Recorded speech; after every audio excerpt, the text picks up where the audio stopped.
आप सभी को पता है कि देश भर के अंदर 50वें सालगिरह इमरजेंसी की आज के दिन है और उसके ऊपर जगह जगह नई पीढ़ी को अवगत कराने के लिए कि इमरजेंसी के दौरान क्या क्या गलत काम हुए थे, कुछ पार्टी ने नेताओं को तैनात किया है।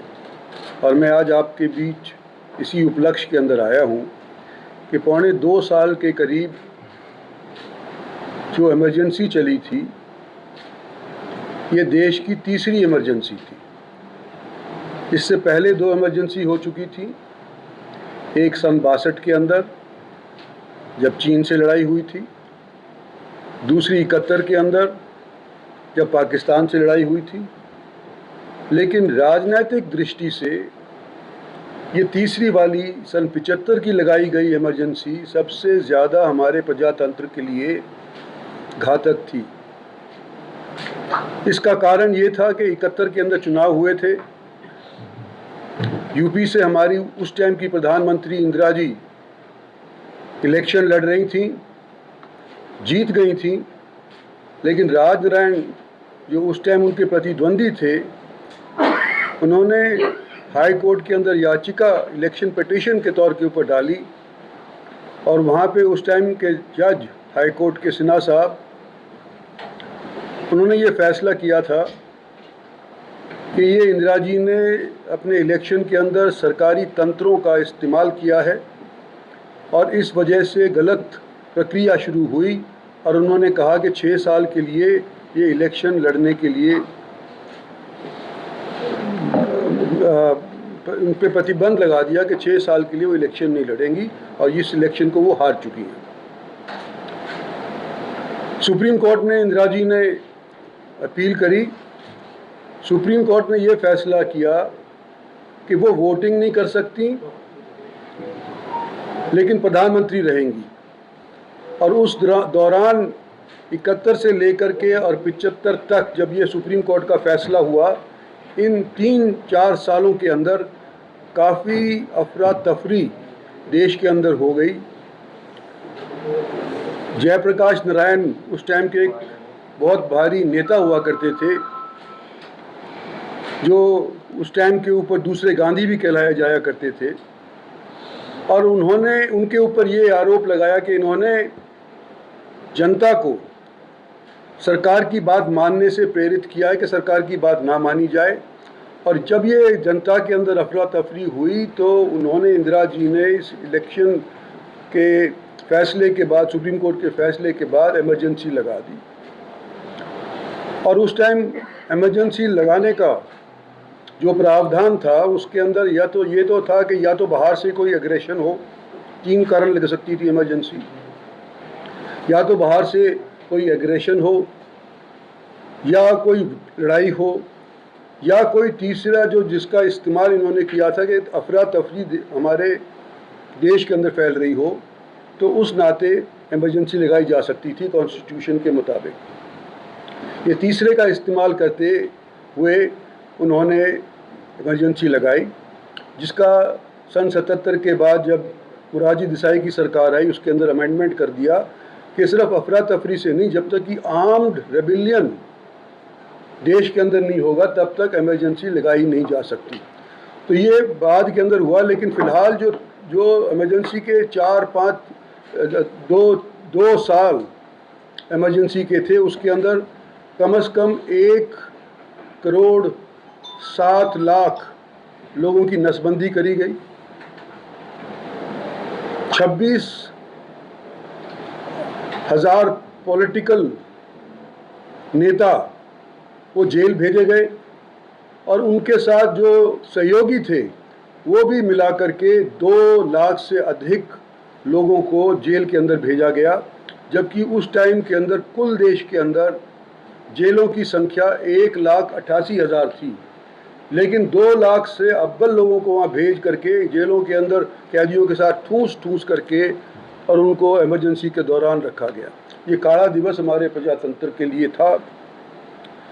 बहुत चीज़ें ऐसी वहाँ पे हुई हैं जो दोबारा हम नहीं चाहते कि इस देश के अंदर, अगर प्रजातंत्र रहना चाहता है तो इसके अंदर हो। इसलिए नई पीढ़ी को अवगत कराने के लिए आज के दिन मैं आपके बीच के अंदर उपस्थित हुआ हूं और मैं उम्मीद करता हूं कि आप इस विषय के अंदर चर्चा ज़रूर करेंगे अपने अपने चैनल्स के ऊपर, अपने अपने अखबारों के अंदर। सर, लोकतंत्र के अंदर अगर जाति सही है तो लोकतंत्र को उठाने वालों ने भी हिम्मत कम नहीं दिखाई। उस टाइम के ऊपर हमारे अटल बिहारी वाजपेयी थे, हमारे मोरारजी देसाई थे, ये अपने अडवाणी जी थे, हमारे जेटली जी भी थे, कई लोग, यहाँ पर रामविलास शर्मा हमारे यहाँ के, ये जेल गए हुए थे। तो कई लोगों ने जेल जा करके प्रजातंत्र को बचाने के लिए प्रयास किया और उनको जेल में ठूंस दिया गया। उसका परिणाम ये है कि हालांकि उन्होंने हिम्मत दिखाई, 1.5 साल के बाद, जब 2.25 साल के बाद जब इलेक्शन हुआ तो कांग्रेस चारों खाने चित गई। आपातकाल जिसको 50 वर्ष पूरे हुए, उसके बारे में आम समाज के साथ एक चर्चा में भाग लेने के लिए आया, क्योंकि 25 जून को 1975 में राजनीतिक सत्ता को बचा के रखने के लिए सत्ता लुलुपता के कारण भारत के जनजीवन को अस्त व्यस्त कर दिया था। लोगों को पीड़ाएं, यातनाएं, इस प्रकार के क्रूर अत्याचारों में किसी को 19 महीने, किसी को 2 साल, इस तरह से जेल में चक्की पीसने को मजबूर किया। जिस आपातकाल में लोकतंत्र का चौथा स्तंभ प्रेस, उस पर भी जिस तरह की पाबंदियां लगाना और उस संस्था के लोगों पर मुकदमे दर्ज करके जेल के अंदर डालना, जैसा हम चाहें वैसा लिखो, इस प्रकार की बुरी सोच के साथ जो 25 जून 1975 से लगातार होता रहा, वो कभी दोबारा मुड़कर इस देश में ना आए, ऐसी व्यवस्था कभी ना बने। तो इसके लिए एक अवेयरनेस, एक जन जागरण का कार्यक्रम भी आज है। अब सारे देश के लोग उस इमरजेंसी के दौर को, जो उस वक्त जिन्होंने इसको भुगता है, जिन्होंने इसमें अपने आप को खपाया है, दंडित हुए थे जो लोग इसमें बिना किसी वजह, बिना किसी कारण, ऐसे लोगों से जब चर्चा करते हैं तो रूह कांप जाती है। समझ में नहीं आ रहा कि भाई हम जैसे लोग तो तब पैदा हुए थे कि भाई ये क्या, उस अंग्रेजी हुकूमत में जिस तरह के अनाचार, अत्याचार हमारे पास होते थे, क्या हम लोग कल्पना कर सकते हैं कि ऐसे लोकतांत्रिक देश में भी इस प्रकार के कांड हो सकते हैं? मगर हुए। कौन है इनके जन्मदाता? क्यों हुआ ये? क्या दिक्कत आई थी? ये सारी दुनिया को, सारे भारत के लोगों को पता हो। हमारी पीढ़ी को, हमसे बाद की पीढ़ी को इसकी जानकारी भी नहीं है। तो श्रीमती इंदिरा गांधी जी, जो देश की प्रधानमंत्री थी, उन्होंने गलत तरीके से चुनाव लड़ा, जीता, सरकारी मशीनरी का दुरुपयोग किया और इतना दुरुपयोग किया जो गलत तरीके से चुनाव जीती।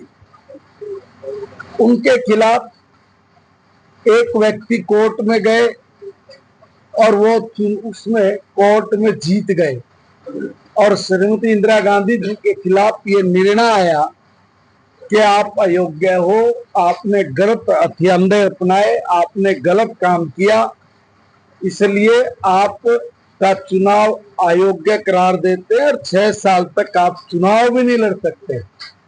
इस तरह की माननीय कोर्ट ने आदेश दिया।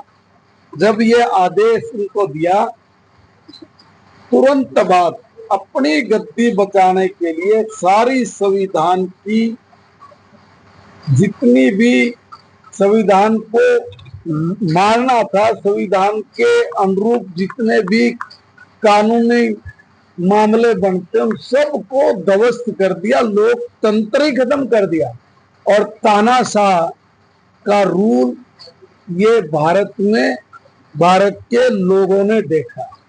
तो ये जो घटनाएं हैं ये जो नहीं होनी चाहिए थी, सिर्फ कुर्सी बचाने के लिए ये नहीं होनी चाहिए थी, इसकी कभी भी पुनरावृत्ति ना हो, इसलिए भारत के बच्चे बच्चे को उस दिन को याद करना और काला दिवस के रूप में उसको बनाने का जो आह्वान हुआ है, उसी कड़ी में आज यमुनानगर में मेरा भी आना हुआ है। तो भारत में आज भी उसी परिपाटी, उसी परिवार के अंश फिर से गलत दिशा में जाके भारत के संविधान को पहले भी इन्होंने कलंकित किया, बदनाम किया, अब फिर भारत के संविधान को बदनाम और कलंकित करने के लिए अपनी जेब में संविधान की जिलत लेकर घूमते हैं। और अपने देश में तो बोलना नहीं बोलना अलग है, मगर भारत के बाहर जाके जिस तरह का अपने देश के प्रति रवैया, अपने देश के संविधान के प्रति उनके बोले गए शब्द और इस देश के सभी समाजों को लेकर उनमें से कुछ विशेष समाजों पर टीका टिप्पणी करके भारत की छवि को दुनिया में बदनाम कर रहे हैं। 25 जून 1975 को उस समय की कांग्रेस सरकार ने किस तरीके से संविधान की हत्या करने का काम किया, देश के अंदर इमरजेंसी लगाने का काम किया।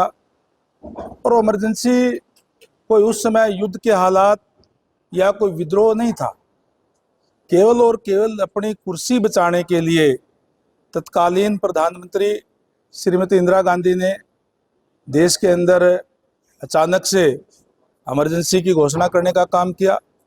वो इसलिए घोषणा करने का काम किया क्योंकि उन्होंने 1971 के अंदर जो चुनाव लड़ा था उसको उसमें गलत तरीके से सरकारी संसाधनों का उपयोग किया और उनके विरोध के अंदर जो चुनाव लड़ रहे थे आदरणीय राजनारायण जी, जिन्होंने कोर्ट के अंदर उनके चुनाव को चैलेंज करने का काम किया और कोर्ट ने उनके अगेंस्ट फैसला दिया कि ये चुनाव उनका गैर संवैधानिक है और उसको रद्द करने का काम किया। 6 साल तक उनको चुनाव लड़ने की भी उनको पर रोक लगाने का काम किया। किस तरीके से अपनी कुर्सी बचाई जाए, केवल कुर्सी बचाने के लिए उन्होंने देश के अंदर इमरजेंसी लागू करके जो देश के जो नेता थे, जो देश में जो राष्ट्र प्रथम रखने वाले जो लोग थे, जिन्होंने इस बात का विरोध करने का काम किया, उन सबको जेल में डालने का काम जो है उस समय की सरकार ने किया। और अनेक हमारे जो नेता आदरणीय अटल बिहारी वाजपेयी जी, जॉर्ज फर्नांडिस जी, लाल कृष्ण आडवाणी जी, राजनाथ सिंह जी आदि को बहुत से ऐसे जो नेता थे जो उनके विरोधी थे, उन सबको जेल में डाल करके अनेक तरह की यातनाएं देने का काम किया। और इसीलिए आज के दिन को भारतीय जनता पार्टी जो है संविधान की हत्या दिवस के रूप में, काला दिन के रूप में जो है मनाने का काम करती है, क्योंकि इस तरह की जो गैर संवैधानिक जो घटना उन्होंने करने का काम किया केवल कुर्सी बचाने के लिए कि हमारी कुर्सी किस तरीके से बची रह जाए, और उन्होंने संविधान के अंदर संशोधन करके ये तमाम कार्य करने का काम किया। मुझे हैरानी होती है इस बात की जब देख करके कि आज की जो कांग्रेस के लोग, जिनकी आज भी वही मानसिकता है, क्योंकि देश को नीचा दिखाने के लिए अंतर्राष्ट्रीय स्तर पे भी वो इस तरीके की बयानबाजी, जो देश विरोधी बयानबाजी है, वो करने का काम अमेरिका में जाकर के, विदेश में जाकर के करने का काम जो करते हैं, तो वो उनकी वही मानसिकता है। और वो लोग जब चुनाव में गए तो किस तरीके से संविधान की पत्रिका हाथ में लेकर के उन्होंने ये बात कहने का काम किया कि अगर भारतीय जनता पार्टी दोबारा फिर तीसरी बार बन गई आदरणीय नरेंद्र मोदी जी फिर अगर देश के प्रधानमंत्री बन गए तो देश के संविधान को बदलने का काम कर देंगे। और वो लोग जिन्होंने अपने कार्यकाल के अंदर संविधान की धज्जियां उड़ाने का काम किया हो, अनेक बार इस तरीके के गलत तरीके से संशोधन करने का काम किया हो, वो लोग यूं कह रहे हैं कि ये संविधान बदल देंगे। और देश के लोगों को बरगलाने का काम भी जो है उन लोगों ने किया। लेकिन आज की जो देश की जनता है वो जागरूक जनता है, और इसीलिए उन्होंने उनको सत्ता से बाहर लगातार जिस पार्टी ने इस देश के अंदर सबसे ज्यादा लंबे समय तक राज किया हो उसको लगातार तीसरी बार करने का काम जो है देश और प्रदेश की जनता ने करने का काम जो है वो किया है, क्योंकि उन्होंने लोकतंत्र की हत्या की। आज हम ये जो भी जिन लोगों ने तो यहाँ के हमारे जो लोकल है ये पूरे, क्योंकि पूरे देश के अंदर जैसे अभी अध्यक्ष ने कहा कि मनाया जा रहा है, उन लोगों को भी हमने सम्मानित करने का काम किया है जिन लोगों ने उस दौरान में इस गैर संवैधानिक तरीके से जो आपातकालीन लगाया उसका विरोध कर किया, उनको जो जेल में डालने का काम किया था उनको भी हमने सम्मानित करने का काम किया है। और इस दिन को हम संविधान की हत्या के दिवस के रूप में जो हम मनाने का काम करते हैं। भारतीय जनता पार्टी आज संविधान हत्या दिवस मना रही है। पूरे देश में कार्यक्रम आयोजित किए गए हैं। रेवाड़ी में पूर्व मंत्री और कांग्रेस भाजपा के वरिष्ठ नेता रामविलास शर्मा पहुंचे हैं और ये उस गवाह है उस आपातकालीन जिसमें 16 महीने इन्होंने जेल में गुजार, क्या यात्राएं झेलनी पड़ती, उनसे ही बात करते हैं आखिर किस तरह का माहौल था, किस तरह। सर क्या कहेंगे? देखिए, इमरजेंसी 25 जून को लगी और उसके बाद जिस दौर से हम गुजरे, श्रीमती इंदिरा गांधी उस समय प्रधानमंत्री ने पूरे देश को जेल में बदल दिया। लोकनायक जयप्रकाश नारायण से लेके अटल बिहारी वाजपेयी तक, अडवाणी जी तक, हमारे जैसे छोटे कार्यकर्ताओं तक, मुझे तो हरियाणा में, रोहतक में, अम्बाला में, फिर बिहार भेजा। मतलब लोकतंत्र की हत्या श्रीमती इंदिरा गांधी ने उस समय कर दी। आज उनका धोता एक 5 रुपया 95 पैसे की लाल कॉपी लेके कहता है कि संविधान की रक्षा आपके मुंह से शोभा नहीं देती। 50 साल पहले इस देश ने जो यातनाएं भुगती, पत्रकारों ने, अखबारों ने संपादकीय लिखना बंद कर दिया, इंडियन एक्सप्रेस ने कालिख पोत दी, बोलने पर पाबंदी, चलने फिरने पर पाबंदी, तो इंदिरा गांधी को नजरबंदी और नसबंदी ने 77 में खत्म किया। रामविलास जी जानना चाहते हैं कि झज्जर से लेकर बिहार तक का सफर किस तरह का था, कितना कठोर यातनाएं झेलनी? नहीं, यातना तो यातना 11 दिन का पुलिस रिमांड, और झज्जर में से मैं वो कोठड़ी जो थी वो 5 फुट की, 5 फुट ऐसे 5 फुट ऐसे, भगवान ने दी हमको 6.25 फुट की दी, तो उसमें तो घोड़े की कृपा से ही बर्दाश्त हुआ। और एक सेंसरशिप जो अखबारों पे लगाई गई थी, क्या था, किस तरह से सूचनाएं मिल रही थी आप लोगों को? इंदिरा जी को ये बहन हो गई। वैसे तो इस खानदान के खून में ये है, ये सदा सर्वदा सत्ता में रहना चाहते हैं। लोकनायक जयप्रकाश नारायण तो इसको बिटिया कहते थे। उसको चंडीगढ़ पीजीआई में एक पूरा वार्ड खाली करा दिया, जिस वार्ड में 500 बेड होते हैं। लोकनायक जयप्रकाश को तोड़ने के लिए अकेले में, और फिर 79 में उनकी डेथ हो गई। एक कहावत है कि अब दाढ़ी से भी कुछ जुड़ा हुआ है आपका, उस टाइम का किस्सा, वो क्या किस्सा है? दाढ़ी से तो वो जब मैं जेल से छूट के आया तो घर आया, माँ ने कुछ करा, कल भाई दाढ़ी तेरे ठीक लगती है। देखिए, ये थे हमारे साथ रामविलास शर्मा। उन्होंने कहा कि किस तरह से उन्होंने 16 महीने तक जेल में रहकर यातनाएं झेली और कहीं ना कहीं किस तरह से लोकतंत्र की हत्या की गई, सेंसरशिप तक लगा दी गई और तमाम यातनाएं, लेकिन उन्होंने कहा कि आज भी कांग्रेस वही काम कर रही है।